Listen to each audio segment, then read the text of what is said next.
En dit is 'n hartlike Shabbat Shalom hier van my kant af, soos jy daar in die begin gesê het, Shalom Alechem, vrede vir julle huis. Shabbat Shalom van my af. Het voel vir my asof ek sommer deur die skerm kan gaan en julle 'n drukkie gee, want ons het regtig na julle verlang. Ja, dit is inderdaad so. En ja, ons het gehoop om eintlik so 'n bietjie af te vat weer, maar hierdie boodskap het opgekom en ons het net gevoel, kom ons doen hom. Kom ons skryf hom op die rekord en hy het 'n paar verrassingkies vir ons opgelewer, het hy nie. Vertel gou wat jy hierso gedoen het met hierdie kleure, want jy het dit nou vanmôre vir my verduidelik, te dink ek, wow, okay, weet jy, dit maak sin. Dis so 'n halwe inleiding na ons bespreking wat ons gaan hê. So vertel. Terwyl ek hierdie PowerPoint gebou het ek duidelik die Ruach vir my hoor sê, want elke keer sal julle agterkom, ons het in Bereshit het ek dieselfde background gebruik, maar elke keer net die kleure verander, soos wat ek gelyk gevoel het. En ek het gaan sit en ek het gedink, nou watter kleur gaan ek gebruik hierdie week? En die woord verantwoordbaarheid het by my opgekom. En ek het gaan kyk, watter kleur simboliseer verantwoordbaarheid. En toe ek nou hierdie Google search begin doen, toe is daar 'n klomp wat opkom, en blou is eintlik die kleur wat verteenwoordig vertroue, lojaliteit, stabiliteit, gesag, wat grens aan verantwoordbaarheid, né? Ons sal kyk na polisie uniforms en sulke tipe van goed. Maar groen verwys na rentmeesterskap, ook 'n vorm van verantwoordbaarheid, en bruin na betroubaarheid, en rooi na die verantwoordelikheid van besluitneming. So, dit vraag ons dan wat nou van Oranje, want dit is wat jy net wil by uit. Toe kom ek oor Oranje af.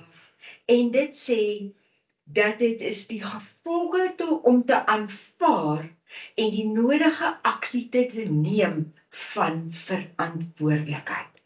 En onmiddellik het dit in my gees kom val, want julle gaan sien wat se boodskap hou hierdie Vayigash uit vir hierdie week, en dit som absoluut hierdie boodskap, dit bevestig dit, en oranje is die kleur. Kan ek dit net herhaal? So met ander woorde, oranje word gesien as 'n kleur van moed, en dit moedig 'n mens aan om gevolge te aanvaar en om die nodige aksie te neem. Kyk hoe speel dit uit, ons kan agterna daaroor praat. Kom ons kyk net eers na die Psalm of Tehillim wat saam met hierdie parasha gaan, en dit is Tehillim 48. En ek dink jy besluit om eerder die lied te speel, né? Ja, dit tref ons elke keer diep in die hart. So kom ons luister daarna.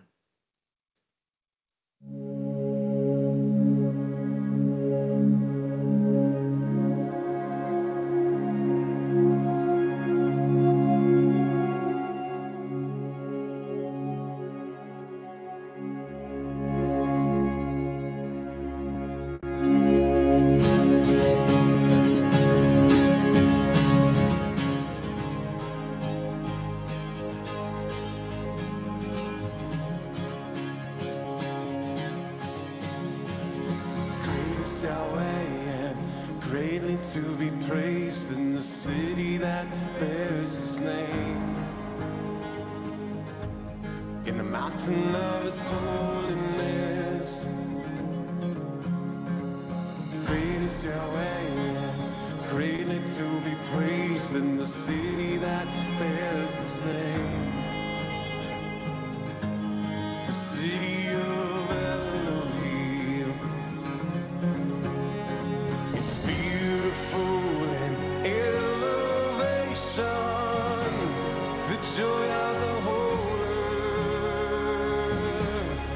joy of the whole earth is the city of Elohim.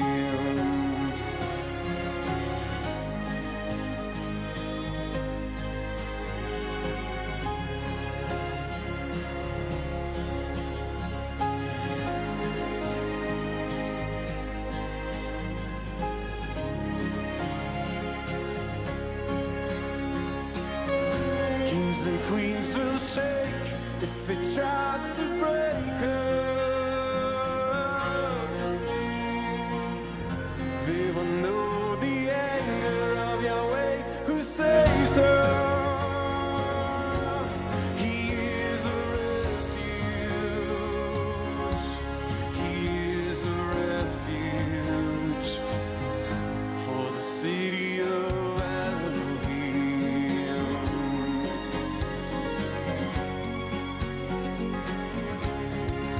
So when we call for salvation, from where will it come? A light will go forth from Mount Zion, and the King will come to the city of Elohim. The city of Elohim.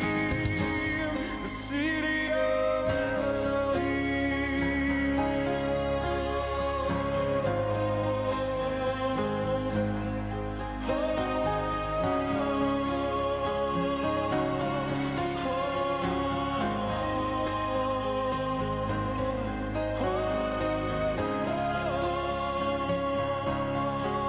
She's like a bride in a bright white dress, adorn her with jewels. Just like a bride in a bright white dress, adorn her with jewels. I wanna be standing here when you come for your jewels.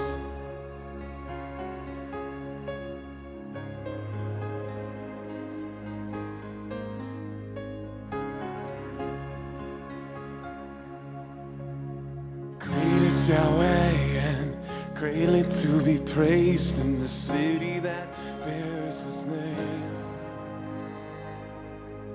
The city of Elohim.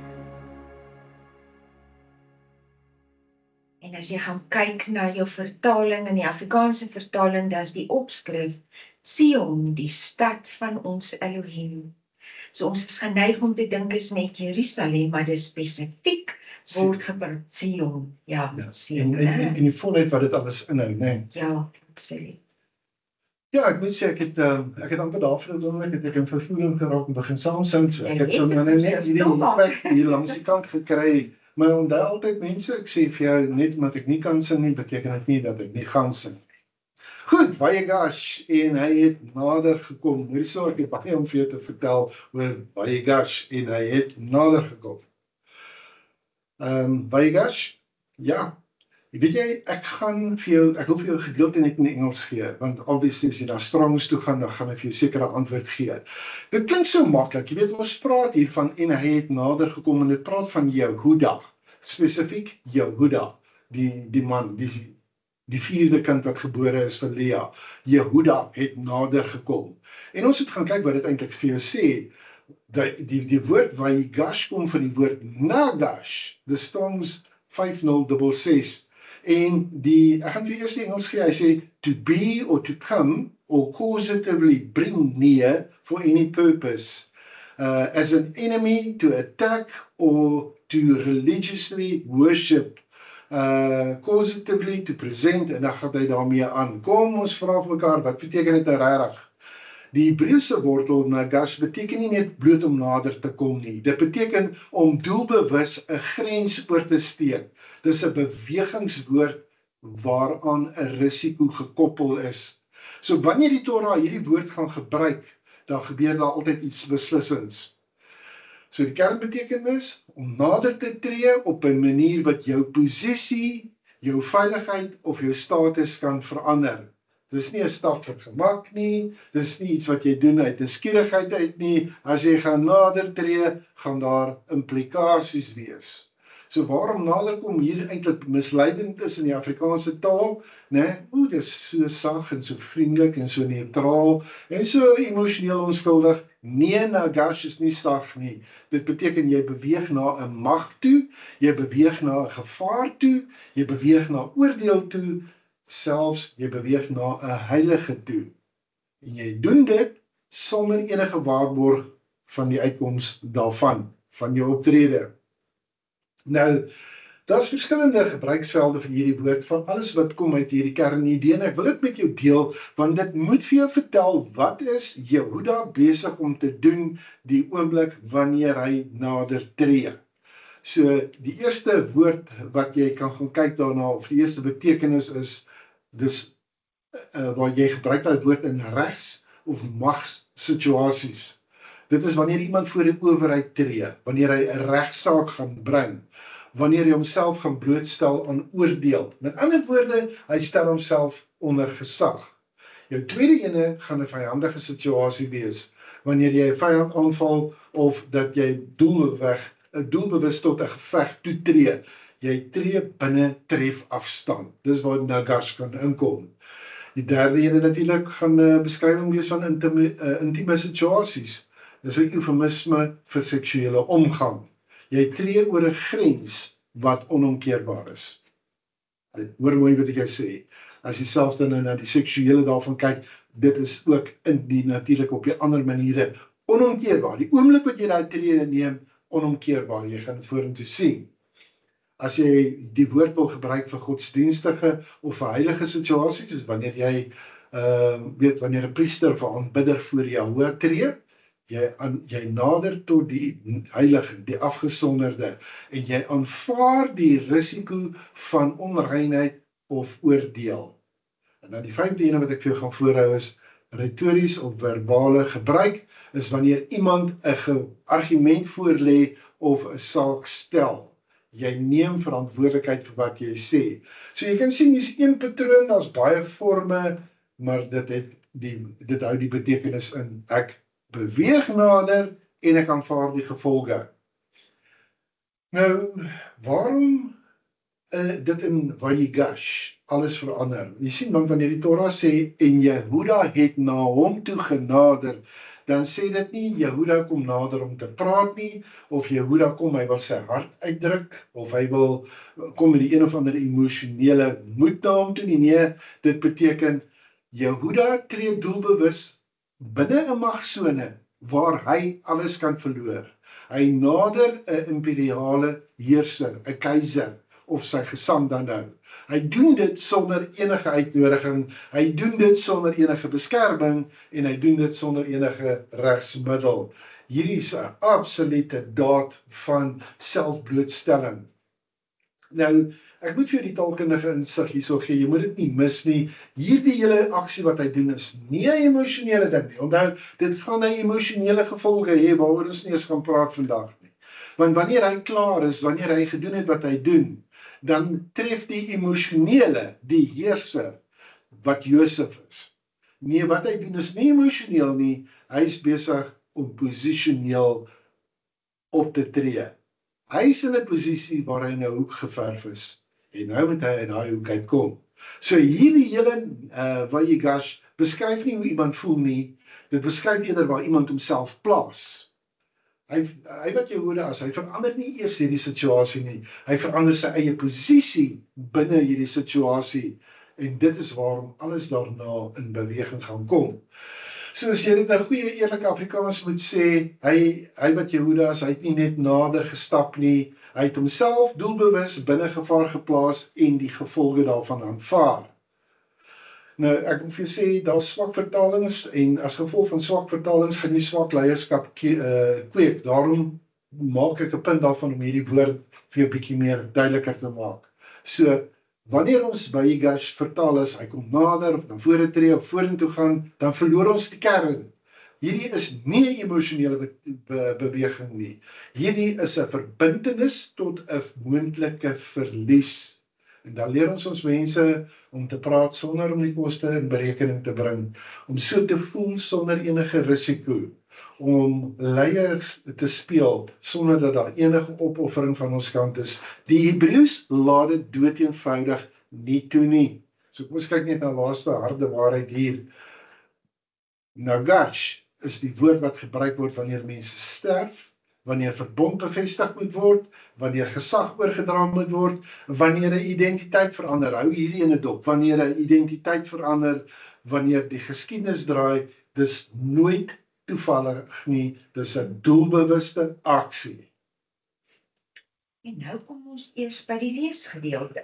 Vreeslike inleiding, en nou kyk ons eers na die leesgedeelte. Uit die Torah uit is dit Bereshit of Genesis 44 vers 18 tot hoofstuk 47 vers 27.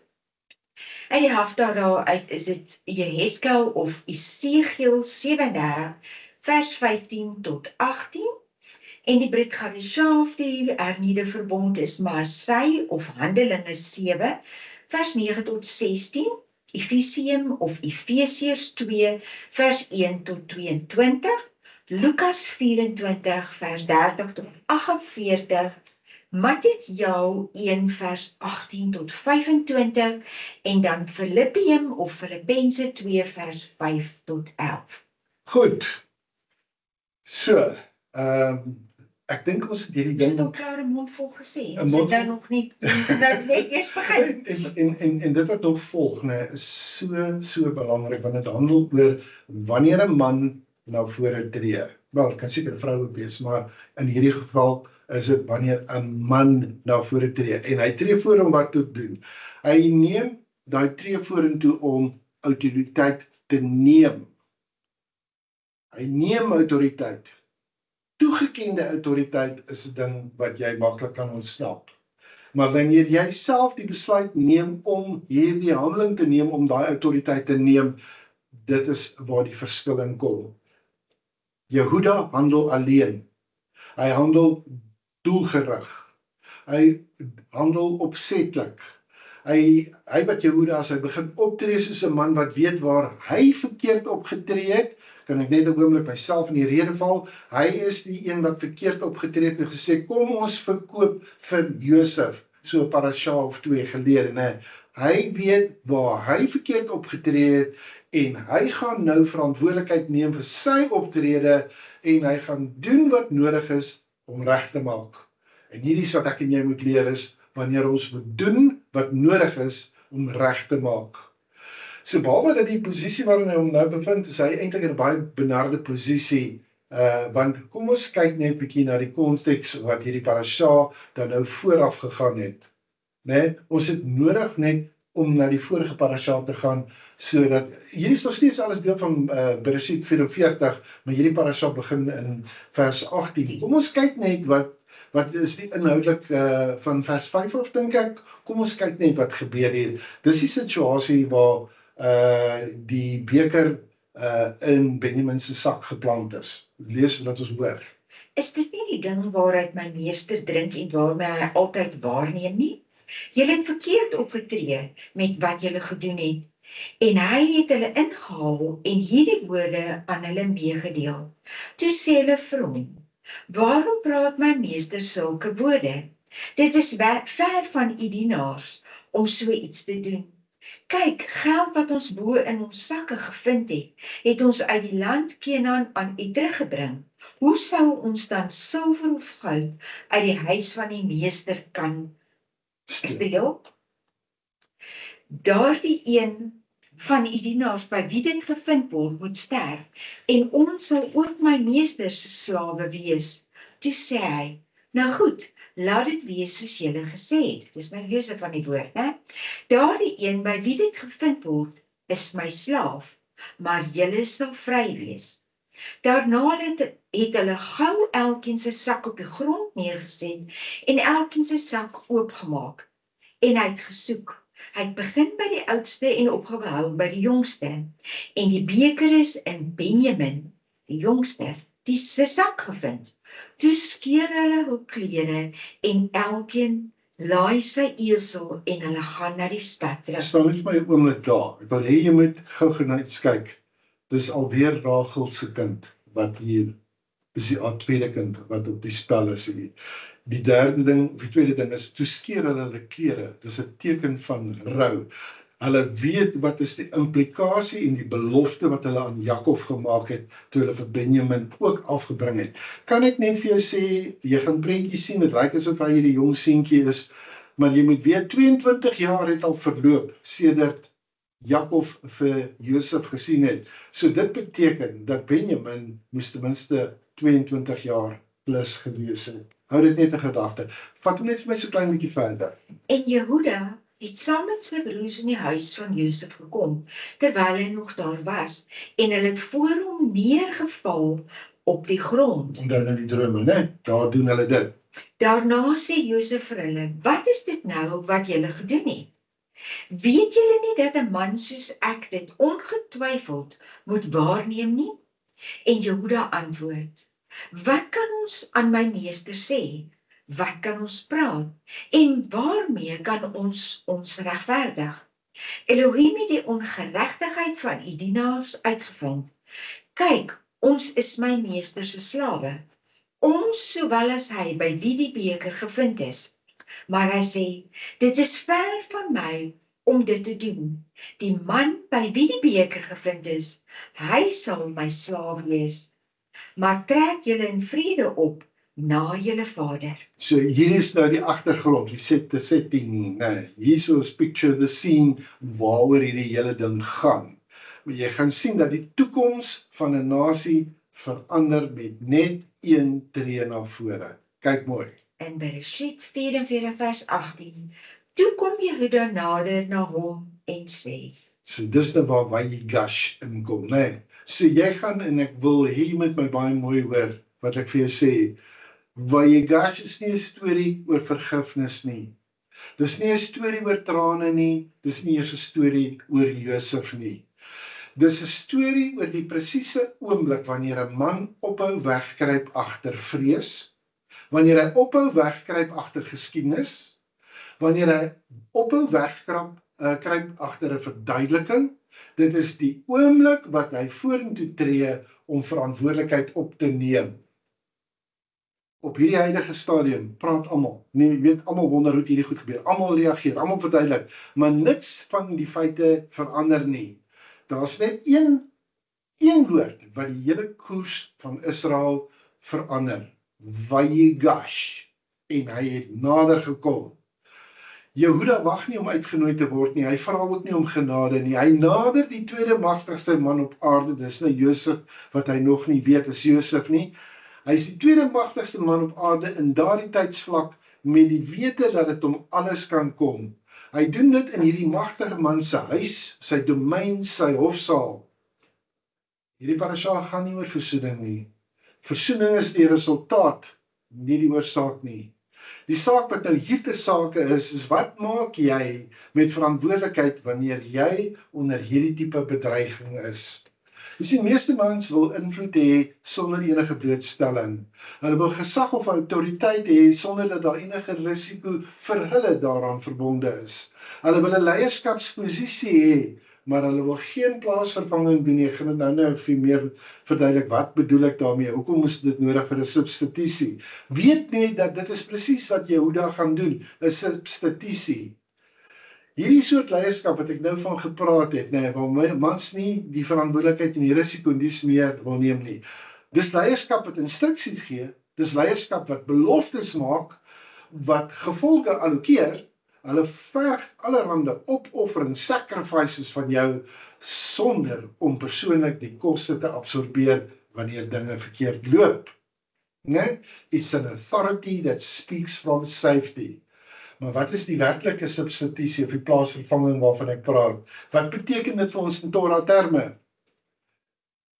Dit beteken dood eenvoudig, wanneer die gevolge jou inhaal van jou optrede, dan tree die leier in die pad van die impak, eerder as om toe te laat dat die wat aan hom toevertrou is, verbrysel word. Geen verduideliking nie, geen delegasie nie, geen emosionele bekommernis nie, net 'n vervanging, 'n uitruiling of 'n plaasvervanging. Neem 'n ander een se plek.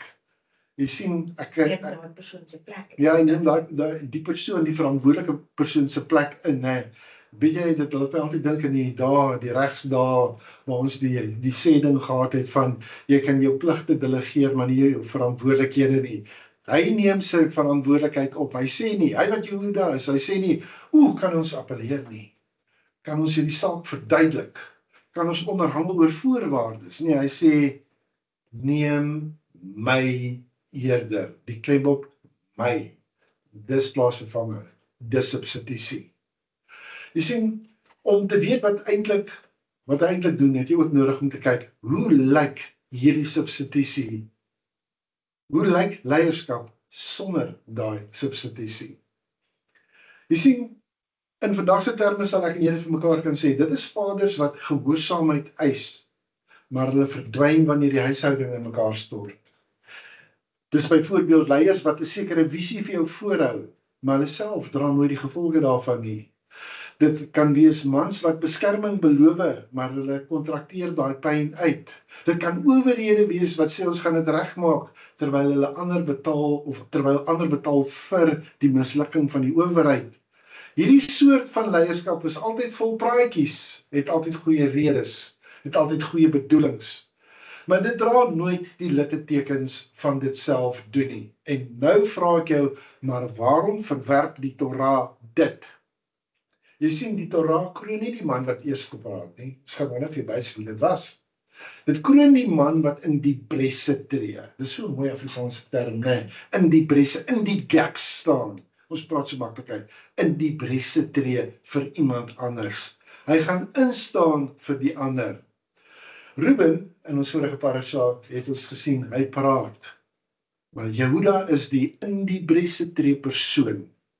Daardie enkele verskil verwyder die koningskap van een lyn, van Reuben, permanent, en hy dra dit oor aan Jehuda. So dis nie 'n persoonlikheid nie, dis 'n verbondswet. Die praters en die doeners word hier van mekaar geskei. Baie belangrike ding om van kennis te neem. Ek en jy, ons moet kennis neem. Want hierdie is 'n ononderhandelbare beginsel. Onthou nou net, Jehovah is in hierdie hele ding wat hier plaasvind, hoor.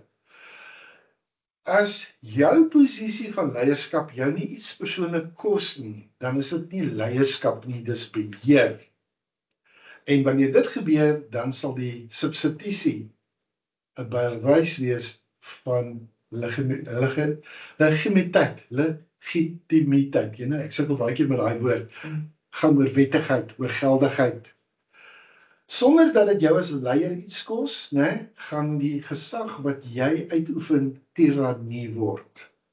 Sonder daai gesag, sonder die idee van verantwoordelikheid, dan word dit net teorie. En dit word 'n verbond wat net die retoriek is.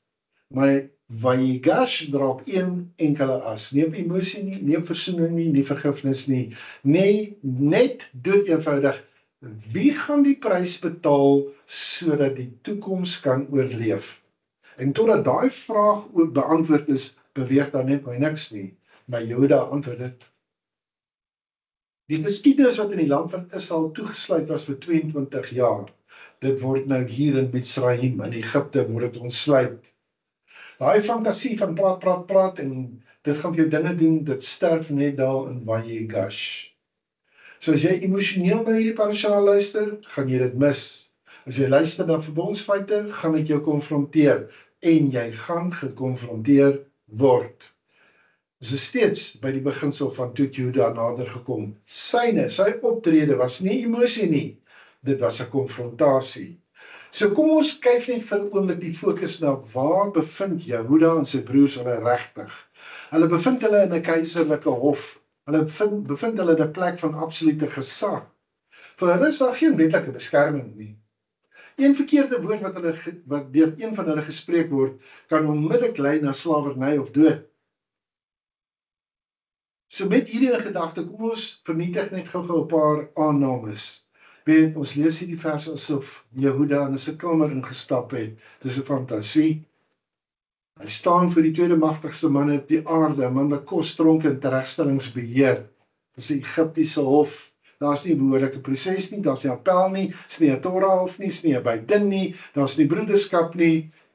So wanneer die teks sê hy het naby gekom, dan beteken dit Jehuda tree vrywilliglik uit sy eie beweging in 'n reeks van onomkeerbare gevolge in.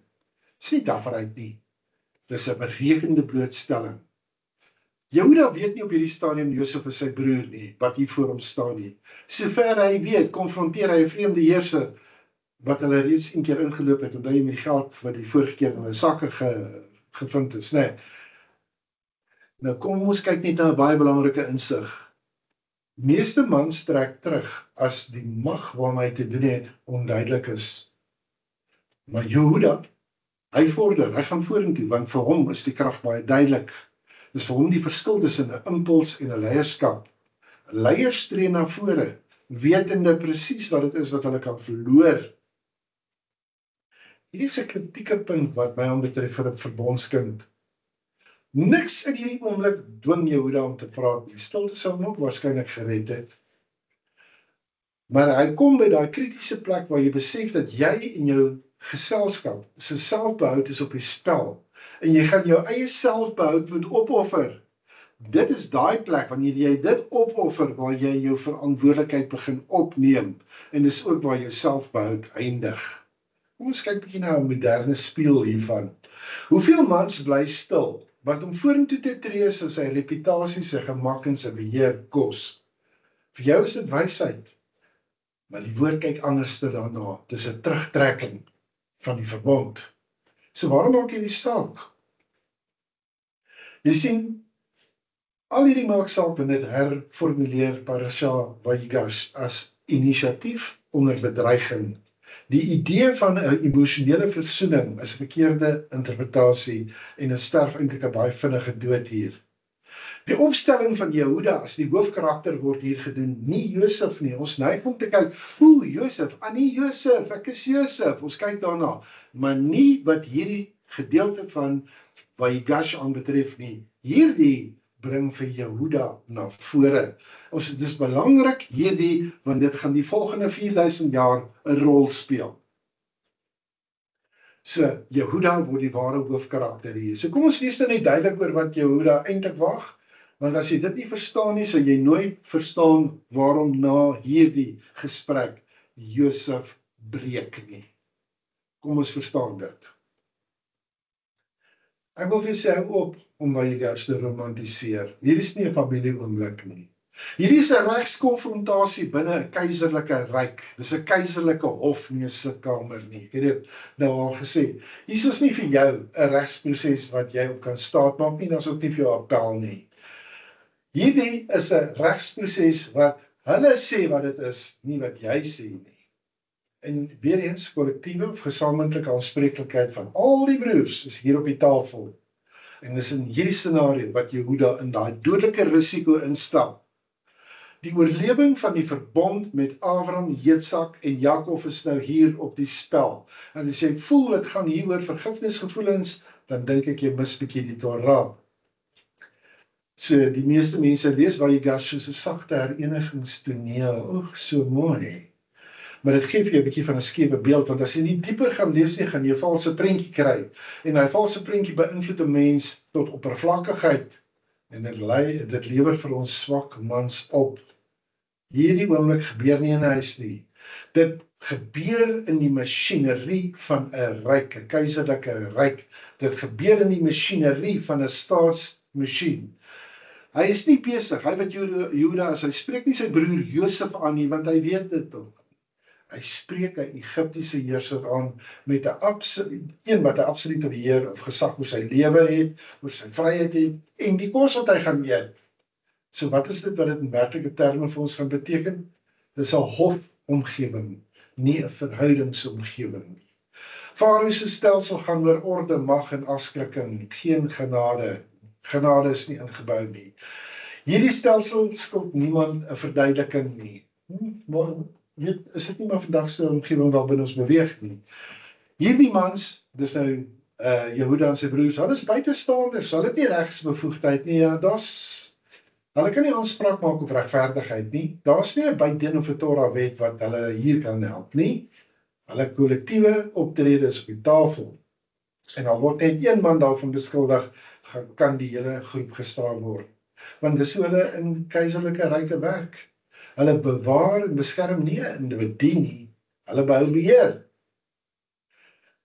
Jy kan sien, net in die verhaal wat ons gelees het, die aanklag is reeds bewys. Die beker is in Benjamin se sak, en of dit nou geplant is of nie, dis irrelevant in 'n autoritaire stelsel. En sodra hierdie stelsel sy bewyse gelewer het, dan is onskuld irrelevant. Dis net 'n lawaai, 'n geraas. So as Jehuda dan nou hierdie oomblik benader as, kom ons verduidelik onsself, dan sterf hulle almal of hulle word almal slawe. As hy hierdie oomblik benader as, kom ons onderhandel oor ons gevoelens, dan verloor hulle almal. Maar wat doen hy? Het jy gesien, hy argumenteer nie eens oor die feite nie. Hy benader hierdie heersende mag met ander wapen, met wat hulle noem 'n las en substitusie, 'n burden and a substitution. En dis hoekom ek vir jou sê, Vayigash is nie sentimenteel nie, dis feitelik. Want die Torah wys jou die verskil tussen 'n man wat verstaan wil word en 'n man wat bereid is om die gevolge te dra. Jy kan sien wat is die verskil tussen 'n goeie leier en 'n swak leier hier. 'n Swak man wil hê dat die stelsel moet regverdig teenoor hom wees.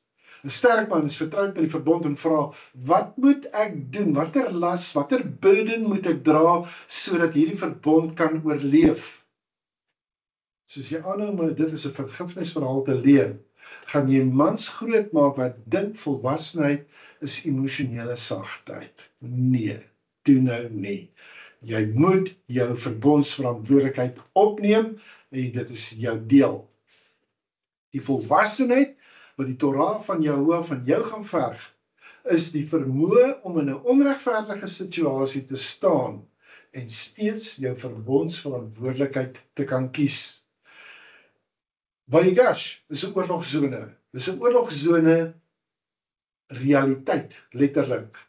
En Jehuda tree vorentoe in 'n ruimte waar die heerser hom net maar niks skuld nie. It's a setup, die hele stelsel is opgestel teen hom, die bewys is in plek, die gevolge is onomkeerbaar. En die enigste ding wat gaan oorbly is, gaan Jehuda daarin slaag? Gaan hy vir syself behou?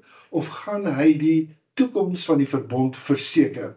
Vir hom en sy broers en vir die voortsetting van die verbond met Jehovah, wat hulle vaders, nog steeds, vandag nog, gaan hy dit doen, terwyl dit daarvan.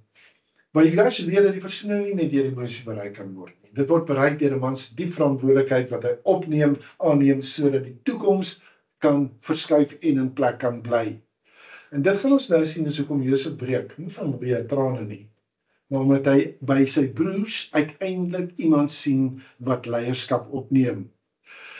So ons sien dan nou, Jehuda is in hierdie regskonfrontasie binne 'n keiserlike ryk. Hier is die kampvuurpraatjies nie mense, dit is 'n kritieke, amper diplomatieke situasie wat hanteer moet word. Goed, so tot op hierdie stadium met niks verander nie, want praat was nog nooit die probleem hier nie. Ons moet hier kyk na die verskil tussen Jehuda en Reuben. Jy sien, want dit gaan hier oor 'n publieke uitspraak. Want tot op hierdie stadium of hierdie punt in die verhaal het die Torah alreeds leierskap getoets. Ons sien dit. Nie een keer nie, meer as een keer. Leierskap, elke keer as die bedoeling van die leierskap getoets is, het dit misluk. Maar hier is nou twee mans in hierdie familie wat praat wanneer 'n krisis toeslaan. Twee mans wat vorentoe tree met woorde. Net een van hulle gaan uitstap as die leier van Israel. Jy gaan sien dat die Torah kroon nie die man wat eers te praat nie. Dit kroon die man wat homself opgee wanneer die koste bereken word. Met ander woorde, hy lê sy neer neer. Dis wat hy gaan doen. Ons het gesê, die bedoeling het misluk. Ons het gesê, verantwoordelikheid is dit wat seëvier. So as die leierskap oor bedoeling gaan, sou Reuben steeds die gesag van die eersgeborene hê. Maar die Torah beoordeel nie opregtheid nie. Ons moet kyk na Reuben se mislukking van sy poging tot doelbewuste leierskap. Ek wil hê jy moet verstaan, Reuben is nie boos nie. Nee, en dis juist die ding wat dit vir ons ongemaklik maak. Hy Hy spreek homself uit. Hy voel die verantwoordelikheid. Hy wil dinge regmaak. Maar die oomblik, of wanneer daai oomblik dan nou aanbreek, wat leierskap hom persoonlik gaan kos, weet jy wat doen Ruben? Jy wil dit nie glo nie. Hy bied iemand anders aan. Hy gaan vir selfbehoud en hy bied iemand anders aan. Hy bied sy seuns aan, nie homself nie. Dit is leierskap sonder om die vervanging op te neem, om die lewe neer te lê. Dit is nie wat Vader wil hê nie. Ruben beloof toekomstige aanspreeklikheid terwyl hy homself lekker in sy hede geïsoleer hou. Kom ons kyk wat sê die skrif, jy weet waarvan ek praat. Toe praat Ruben sy vader aan en sê, "U kan my 2 seuns doodmaak as ek hom nie na u terugbring nie. Vertrou hom aan my toe en ek sal hom na u terugbring." Maar hy sê, "My seun sal nie saam met julle aftrek nie, want sy broer is dood en hy het alleen oorgebly. En as teëspoed hom oorval op die pad wat julle sal gaan, dan sal julle my grys hare met kommer in die doderyk laat afdaal." En jy sien, hier gaan dit oor 'n keerpunt oor manhood. Kom ons kyk hoe lyk die Torah se genadeloose standaard, want dit is iets wat ons moet weet. Jy sien, die Torah verwyder permanent leierskap uit Ruben se lyn hier. Dit gaan nie net daaroor dat hy by Bilha geslaap het nie. Dit gaan daaroor dat toe dit saak maak, kon hy nie na vore tree nie. Toe dit saak maak, offer hy iemand anderster as homself op. Dit is Ruben. En ek en jy moet oppas dat ons nie Rubens is nie. Jy sien, wat doen hy? Hierdie gaan nie oor, jy weet, die Torah word nie, of sy leierskap word nie verwyder as gevolg van vorige sonde nie. Dis omdat hy nie sy lewe neergelê het ten koste van die ander nie.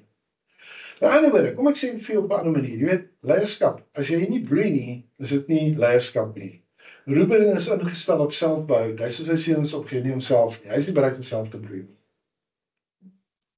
So kom ons kyk weer eens na die moderne spieël. Weet jy, die meeste mans vandag bely soos Ruben. Hulle praat van verantwoordelikheid, hulle beloof vir jou allerhande uitkomste, hulle skep vir jou visie, hulle is vol buzzwords en motiveringspraatjies, maar as die dinge in mekaar val, dan betaal iemand anders dit, nie hulle nie. Wie betaal daai prys? Die kinders, die vrouens, die gemeente, die werknemers. Dis wat die prys betaal. Kom ons kyk na die nie onderhandelbare wet van Vayigash. Die Torah vra nie met wie gepraat het nie. Hy vra nie na met wie gepraat het nie. Dit vra wie het gebly. Jy sien, die verbondsleierskap, jy sien die bewys daarin vir die een wat homself neerlê, wat die substituut word daarvoor. As jy nie bereid is om self die prys te betaal nie, dan verloor jy autoriteit. So, in elke situasie, jy kan maar vir jouself indink vandag, as jy nie bereid is om die prys self te betaal nie, verloor jy die autoriteit oor die situasie. Of iemand dit nou vir jou sê of nie vir jou sê nie, kom ek sê vir jou, dit is die waarheid. So kom ons kyk dan na die toespraak wat Jehuda se gesag verseël, want dit verdedig nie onskuld nie. Wat hy doen is hy gaan en hy dra die las. Hy wil dit op homself neem. Ek wil hê dat ons moet kyk, ons verwyder elke spoor van sentimentaliteit en ons ontbloot Jehuda se toespraak vir wat dit werklik is. Hy kom nie met 'n beroep op onskuld nie, hy kom nie met 'n emosionele leverage nie, hy kom nie met 'n eis vir genade nie, hy is bereid om die straf te aanvaar, hy doen dit alles, maar hy bied homself aan in die plek van die seun. So jy kan sien, dit is wat substitusie saak maak. Jy moet hierdie verstaan, want dan verstaan jy Yeshua soos 'n plaasvervanging van my en jou. Nee, dan sal jy dit verstaan. So hierdie is 'n baie belangrike beginsel wat al reeds in die Torah vasgelê is. Dit is nie net oortuiging nie. Wat hy hier doen is 'n selfinkriminasie ter wille van verbondsoorlewing. Hy weet hy moet dinge doen om die verbond in plek te hou. Die verbond van Abraham, Jitsak en Jakob, né? Hy kom nie en hy sê, I'm pleading the fifth nie, jy weet, dis ons die buzz ding deesdae. weet jy wat doen hy? Hy begin met 'n direkte ontmanteling. Hy kom nie met 'n emosionele intelligensie nie. Dit gaan nie oor verhoudings wat moet herstel nie. Hy kom nie met die een of ander briljantheid nie. Hy maak 'n wettige skuif, né? Hy vra ook nie dat Josef die aanklag moet heroorweeg nie. Hy aanvaar die uitspraak, jy het dit agtergekom. Al wat hy verander is wie is dit wat die blaam gaan dra? Nie Benjamin nie, hy gaan die blaam dra. En in hierdie imperiale sisteme, die ancient Near East van daai tyd, in daai imperiale of keiserlike stelsel, kan skuld oorgedra word as verantwoordelikheid deur 'n hoër waarde onderdaan aanvaar word. Met ander woorde, Jehuda het die hoër posisie ingeneem en Josef sal dit nie kan ontsnap nie. Kan jy sien wat so briljante skuif dit is deur Jehuda? So wat doen Jehuda? Hy maak homself die onderwerp. Wat doen Joshua? Hy maak homself die onderwerp. So Jehuda haal die aandag van Benjamin af. Kan jy sien wat hy doen? Is dit nie amazing nie? Dit is hoekom hy nie die feite betwis nie, want die feite is irrelevant, wat die mag het klaar daaroor besluit, en Jehuda verstaan dit. So hy mors nie sy asem op onskuld nie. Al wat hy doen is hy maak 'n skuif en sê, ek is die plaasvervanger. Die woord in plaas daarvan is alles. Dit maak die saak klaar. Hy onderhandel nie meer 'n uitkoms nie. Hy bied die substitusie aan. So hoekom is dit onomkeerbaar? Want sodra Jehuda homself aanbied, sodra dit uit sy mond uitkom, sodra Josef dit gehoor het, kan hy dit nie terugtrek nie. En as Josef aanvaar, word Jehuda 'n slaaf vir die res van sy lewe. So hierdie is nie 'n kwessie van die dapperheid van die galery nie. Hy is nie besig om 'n hipokrit te wees nie. Hy is hier besig met 'n absolute bindende verbintenis teenoor Josef. Kan jy sien hoe kragtig is die optrede van Jehuda hier? So kom ons kyk na die Torah se leierskapsoordeel. So weer eens, leierskap wat net woorde waag, is nie leierskap nie. Leierskap wat vrye toekoms en afkoms waag, dit bly staan. Jehuda sê nie vertrou my nie, hy sê neem my. Ek staan in sy plek. Hoe lyk ons moderne speel hierso? Jy sien, meeste mans praat net oor verantwoordelikheid. Baie min mans gaan sê ek sal in jou plek staan. Jy sien, jy gaan dit verduidelik, jy sal dit regverdig, jy sal toekomstige verandering beloof, maar die vraag is, gaan jy die volle verantwoordelikheid neem? En hoekom breek daai vir Josef dan nou? Want hierdie toespraak van Jehuda beantwoord Josef se diepste vrees. Hy wou weet, het hulle berou oor wat hulle aan hom gedoen het? Die vrees is dat hulle weer iets sal doen wat hulle niks kos nie. Maar hierdie toespraak bewys aan hom dat hulle dit nie gaan doen nie. Jy sien, jou verbondsleierskap argumenteer nie oor uitkomste nie. Hulle absorbeer die gevolge. 'n Leier absorbeer daai gevolge. Benjamin is nie die probleem nie, hy is nie die trigger, hy is die instrument. Wat Josef wou sien, is hoe lyk die herhaalbaarheid van verraad. Sal hulle vir Benjamin net so verraai, soos wat hulle hom verraai het? So die toets gaan regtig daaroor, of hulle verraad teenoor Josef sal herhaal, wat ook dan verraad is teenoor Jakob, en eintlik in werklikheid verraad is wat hulle teen hulle self gepleeg het. Benjamin is die hefboom, die leverage, Jehuda is die onderwerp, Josef is die examinator. Die verbondstoekoms is dit wat op die tafel is, dis waarmee onderhandel word. So die vraag is nooit, is Benjamin onskuldig nie? Die vraag is, Jehuda, is jy bereid om die toekoms op te offer? Jy sien, wat Josef vir hulle gestel het, is wat ek noem 'n emosionele lokval. Hier gaan hulle in 'n forensiese ondersoek na die harte van die broers. Hoor jy mooi wat ek hier sê? Ek wil jy baie mooi luister. As jy dink hierdie oomblik gaan oor die redding van 'n jonger broer, dan lees jy eintlik soos 'n kind. Die Torah is nie sentimenteel nie, dis forensies. Benjamin is nie die probleem nie, hy is die sneller, hy is die trigger. Jehovah gebruik Josef om 'n behoorlike forensiese ondersoek op die broers te doen. En terwyl jy nou bewus is daarvan, dan vra ek jou, jy weet, jy sien dat jy hoof Josef gebruik, hier in hierdie natuurlike fisiese wêreld om 'n fisiese audit op sy broers te doen. Nou vra ek jou, hoe lyk dit nou vir jou wanneer Vader 'n forensiese audit op jou doen? Want jy is mos in Yeshua. Hy is die eersteling van vele broers, sê die skrif vir ons. En as Jehovah besig is om Yeshua te gebruik om 'n forensiese audit op ons uit te voer, is hy nie besig om te kyk na elke dingetjie wat aan die lig kom nie, soos nou met Jehoda nie? Hy dwing jou, hy wat jou is, om 'n interne, 'n eislike interne audit op jouself te doen. En jy gaan moet kyk of jy daai audit gaan slaag. Want Yeshua moet op jou afteken. Het jy al daai donker dingetjies van jou na vore gebring, sodat die audit daarmee kan deel? Dis 'n bietjie van 'n tawie enetjie daai, né? So, wat toets Josef werklik? Hy toets nie deernis of kompassie nie. Hy toets patroonherhaling. Dis wat jy in 'n audit gaan kry. Patroonherhaling. Hy vra een vraag. Wanneer hy selfde druk na jou toe terugkom, sal jy daai selfde sonde herhaal. As die broers Benjamin in die steek laat, dan val hy verbondslyn permanent in mekaar. Hoekom? Want Benjamin is Rachel se seun. Dit moet so wees vir hierdie verhaal. So, dis nie net 'n ding wat lukraak gebeur het nie. Josef was Rachel se seun, Benjamin is Rachel se seun. Josef herskep die presiese morele scenario van hierdie oorspronklike verraad. Dieselfde afkoms, dieselfde risiko, dieselfde versoeking om hulle self te red. So hierdie is nie 'n genadetoets nie. Josef vra nie, is jou gesindheid nou teen jou medebroers beter nie? Julle het my nie baie vriendelik hanteer as 'n kind tussen julle nie, né? Neem julle ander nou meer in ag? Nee, dis nie wat hy vra nie.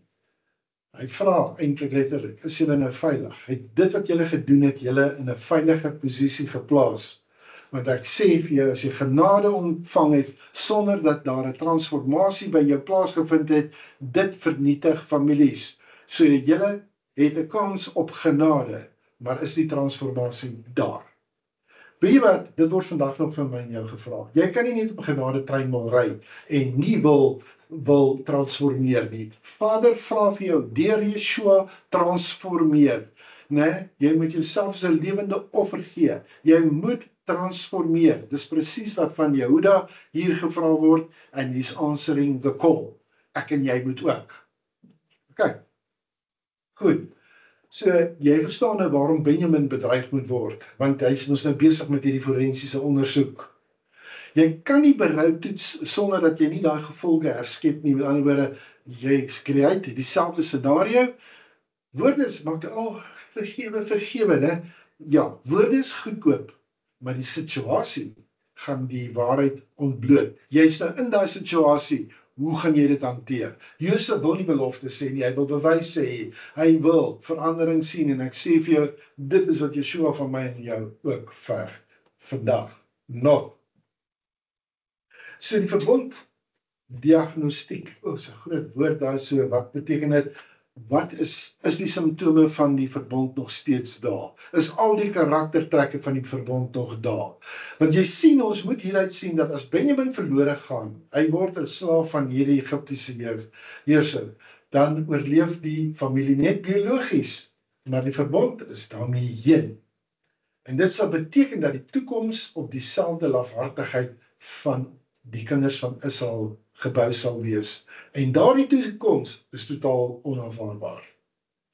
So kom ons kyk weer in die spieël. Die meeste man sal beskerm dit wat voor hulle is. Min sal beskerm dit wat na hulle kom. Benjamin verteenwoordig die volgende generasie. Ek en jy, ons ouderdom mense, het 'n verantwoordelikheid ten aansien van ons nageslag. Ons het nodig om hulle op die pad van die Torah, op die pad na die Almagtige, deur Yeshua te wys. Ons het daai verbondsverantwoordelikheid. So as jy die toekoms opoffer om gemak te behou, dink jy die toets misluk, so jy konfronteer die kinders, jy konfronteer die nageslag met wat dit ook al is wat Vader wil hê, sodat die sondes van die Vader nie herhaal word nie. Weer eens, verlossing word nie bewys deur die onskuldiges te spaar nie. Dit word bewys wanneer skuldiges na vore tree en verantwoordelikheid op hulle neem. So dis hoekom Benjamin nie die punt van hierdie hele verhaal is nie. So kom ons kyk na waarom het Josef se toets nooit oor wraak eintlik gegaan nie. Ek gaan baie kort oor hierdie praat. Ek het 'n heel wat langer gedeelte daaroor. Tyd gaan ons inhaal, as ek dit te in detail doen. In kort beteken dit die volgende. Weet jy wat? Vergifnis kan gegee word. Maar besef jy dat een ding wat ons doen is, die oomblik wat ons vergifnis gee, is dit asof ons net dood eenvoudig ons toeganklikheid, ons vertroue en gesag aan die ene wat vergewe is, weer teruggee. En jy gaan sien, nee, dis nie hoe dit werk nie. Daar word van jou oor en oor 70x7 keer moet jy vergewe. Maar dit beteken nie jy maak die deur oop sodat dit weer gedoen kan word nie. Jy sal sien wat het Vader hier gedoen. O, Jehuda, so jy het so opgetree, jy het jou broer verkoop. Ok, Jehuda, ek konfronteer jou met jou sonde. Gaan jy dit verander? Want dit gaan toeganklikheid verander, dit gaan vertroue verander, dit gaan autoriteit verander. Met ander woorde, jy vergewe 'n persoon, daarna toets jy hom geleidelik. Jy sal sien, Vader toets jou altyd. Vader vergewe, maar Vader gaan jou weer op daai selfde goed gaan hy jou toets. Ek sê nou vir jou, dis 'n gegewe. Hulle is vergewe. Ons maak die fout deur te vergewe en dan onmiddellik toegang te herstel. Dis nie wat die skrif van jou vereis nie, hoor. Jy vergewe, dan moet jy weer, ek wil amper sê heropleiding doen en seker maak dat die toegang geregverdig is. Te veel mense het al pak slaag gekry, seer gekry, omdat hulle te maklik nadat hulle vergewe het, weer eens hulle self oopgestel het, en sulke goed, dit vernietig mans, families, kerke, bewegings. Die skrif gee nie baie vinnig daai toegang terug nie. Jy gaan werk daaraan. Kom ons kyk na wat Josef reeds gedoen het, want hy het reeds sy broers lank voor hierdie oomblik vergewe. Weet jy, ek sê baie keer, daar's baie mense wat my in bediening baie skade aangedoen het. En een van die dinge wat ek geleer het om te doen is ek vergewe. Maar ek het 'n ding wat ek sê en ek bly daarby staan, en dit is, as ek oor die draad spring en die hond byt my, ek gaan die hond vergewe. Maar ek gaan nie weer oor die draad spring nie, want ek ken sy natuur so, ek moet sy natuur toets. Josef het sy broers lank voor hierdie oomblik vergewe, maar nou moet hy hulle natuur toets. As hy nie het nie, sou hy daai mag wat hy gehad het, gebruik het om hulle te straf. En dis nie wat Jakob wou gehad het nie.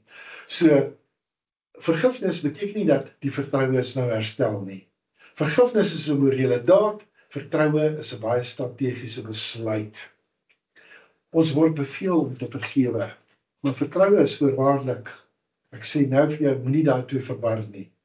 Moenie sommer net weer jou hart oopmaak, vertrou en, want weet jy wat, hulle sal daarmee mors. So, hoekom het Josef hulle getoets? Dis baie belangrik. Hy vra nie, het jy spyt oor wat jy gedoen het nie? Hy vra, sal jy weer dit doen, as dit jou niks kos nie? Want dis die enigste vraag wat regtig saak maak. Die Benjamin toets, herbesoek, ons het heel wat daarna gekyk. Die broers het eens die seun van Rachel verkoop om hulle self te red. Josef herskep nou die presiese scenario, so as hulle weer misluk, dan sal die vergifnis toestemming word. Kom ek sê vir jou so, eerste keer kan dit dalk, jy weet, ignorance wees. Die tweede keer wat jy dieselfde ding doen, was dit 'n keuse. Dit was 'n toets, dis toestemming wat jy gelewer het. So, jy weet, ons is baie storieetjies vertel, en ek en jy het nodig om ons swak in die geeslewe aan te spreek. Jy weet, ons het geleer dat liefde beteken onmiddellike herstel. En ons het nie geleer dat, ja wel, ons het jou vergewe, maar daar is 'n toetsing wat kom, wat saam met hierdie ding gaan nie. Jou transformasie gaan getoets word, want as dit nie getoets word nie, het jy geabdikeer op dit wat die persoon jou aangedoen het. Ons word nie geroep tot abdikering nie. Ons kom uit kerke en op plekke waar die mans geabdikeer het en nie meer hulle koning, priester en profeetskap opneem nie. Dis wat gebeur het. So, daar moet 'n verifikasie kom. Vergifnis spreek jou hart aan, maar daar moet 'n verifikasie kom van hierdie vergifnis. Né? Jy gaan, jy weet, kom ons vat 'n voorbeeld. Wanneer jy vergewe maar nie verifieer nie, né, dan gaan jou kinders betaal, jou eggenoot gaan betaal, jou gemeente gaan betaal, jou beweging gaan betaal, jy gaan geregverdig voel, iemand anderste het die skade geabsorbeer, net nie jy nie. So waarom wil mans daai toetsing vermy? Kom ons wees eerlik, hulle wil daai toetsing, daai verifikasie vermy, want hulle hou nie van die konfrontasie nie, maak hulle ongemaklik. Hulle gaan gou vir jou beskuldig daarvan, nee, maar jy konfronteer my so, jy's liefdeloos. Nee, toetsing sê, ek toets of jy opreg is in jou vergifnis, dat jy die vergifnis moet verdien, of ontvang. Mense hou nie van boundaries nie, voel vir hulle baie hard. Het is van veiliger om op afstand te staan. Hulle noem dit genade, dis nie wat die Torah dit doen nie. Glad nie. So ons het al die pad gekyk na Josef as die standaard. Josef het privaat vergewe, maar hy het hulle nie openbaar getoets. OK? Ek gaan nie te veel meer rondom dit sê nie. Al wat ek wil sê is, die identiteit wat Jehuda gehad het, die een van verkoop hom, kom sal ons die winst uit hom uitmaak nie, daai identiteit het gesterf. Die oomblik toe hy Vayigash, die oomblik toe hy na vore tree, toe daai identiteit gesterf en 'n opstanding vind plaas van die ware Jehuda. En dit veroorsaak dat Josef breek. En dit veroorsaak waarom Israel tot vandag toe leef. Dis crucial eintlik, né? Jy moet jou ou vrot identiteit laat vrek. Het jy gehoor wat ek sê? Nie eers laat dood van nie. Vrek. Hy moet dood. Sodat 'n opstanding in jou kan opstaan wat Jahoua van jou verg. Wat hy vir my en jou moontlik gemaak het deur Yeshua. Jy sal ook sien dat Jehuda het hierdie sonde begaan, verkoop en al daai. Jesaskar het nie die prys betaal daarvoor nie. Of Asher, of noem enigeen van die ander nie. Die broer wat Israel gebreek het, wat die skering veroorsaak het, wat 'n 12de van hulle uitgehaal het, was Jehuda, verkoop hom. Hy is die een wat die genesing moet bring. So met ander woorde, die verlossing gaan nie die man wat die breek veroorsaak het, verbygaan nie. Wat Jahoua doen is, hy konfronteer hom, en hy konfronteer hom totdat hy sy eie posisie daaromtrent verander. Dis dieselfde man gaan vir dieselfde sonde verantwoordelik gehou word. Dieselfde afkoms, is gaan dieselfde tipe druk wees wat hy deurgaan, totdat hy die teenoorgestelde besluit maak. Daardie besluit wat hy in die eerste plek moes gemaak het. Vader het 'n manier om jou daar te bring. Hy het 'n manier om jou by die keerpunt te bring. Israel het nie gebreek as gevolg van 'n hongersnood nie. Hulle het gebreek as gevolg van 'n leierskapsineenstorting, want die liggaam van die broers het eenkort gekom. Jy sien, die een wat daai ineenstorting veroorsaak het, het 'n naam, en sy naam was Jehuda. Jehuda moes regmaak. Jehuda het sy pad gestap, het van sy broers afgeskei, 'n Kanaanitiese vrou geneem. Vader het hom nie toegelaat om 'n nageslag uit daai Kanaanitiese vrou te hê nie, maar wel uit Tamar uit. Onthou, Jehuda het voorgestel dat Josef verkoop moet word, nie uit haat nie, maar dit was van 'n pragmatiese besluit gewees. En dis wat dit so dodelik maak. Hy het sy eie oorlewing bo verbond gekies. Hy het sy eie gelief bo verantwoordelikheid gekies. Hy het wins bo broederskap gekies. En daai besluit van hom het Israel geskeur. Nou weer eens, verstaan mooi, die Torah genees nie deur mense te vervang nie. Hy genees deur mense te transformeer. Jou en my genesing kom deur transformasie. As Jehuda omseil was in hierdie hele ding, dan sou daai skeuring onopgelos gewees het en dan sou die res van jou skrif net mooi anderster gelyk het. Dieselfde optrede wat Israel gebreek het, moet die optrede wees wat dit genees. Dis wat hier gebeur. So, hier is nie 'n karakterverbetering nie, dis nie volwassenheid nie, dit het gegaan oor dood. Die Jehuda wat Josef verkoop het, bestaan nie meer nie. Hy is dood. Die Jehuda wat vorentoe tree in Vayigash, is 'n ander man. Nie omdat hy beter taal geleer het nie, maar omdat hy bereid was om die onomkeerbare koste te aanvaar en sy eie lewe neer te lê. Josef kon nie 'n familie vertrou wat deur 'n onverloste Jehuda gelei is nie. Maak nie saak hoeveel jare verbygegaan het nie. Hierdie oomblik sê hy vir Josef dat die toekoms nie die verlede sal herhaal nie. En dis dit wat die vrystelling bring. So weer eens, Jehovah genees nie Israel deur mislukking uit te wis nie. Hy genees Israel deur die een wat nie daarin geslaag het in die eerste plek nie, deur hom te dwing om die een te word, om te beskerm. Dit is verbondsverlossing. Dis wat Yeshua gedoen het. As ons gaan kyk na die uitspeel daarvan. Goed, so hierdie is nou alles die keerpunt waarna ek en jy kyk. Die keerpunt het gekom toe Jehuda daai tree geneem het. Israel se koningskap, kom van Jehuda. Aan hom sê jy volgende week sien word die scepter gegee, omdat hy hier gekies het om te sterf en die opstandingslewe op te neem. Dit is hoekom. Dis waarmee ek jou vandag konfronteer, is tree na vore, lê jou lewe neer vir die regte saak, vir jou broers. Doen dit. Jehuda moes dit doen. Voor jy dit kan doen, laat toe dat Vader jou hart deursoek. Deurgrond my hart en kyk wat is in my.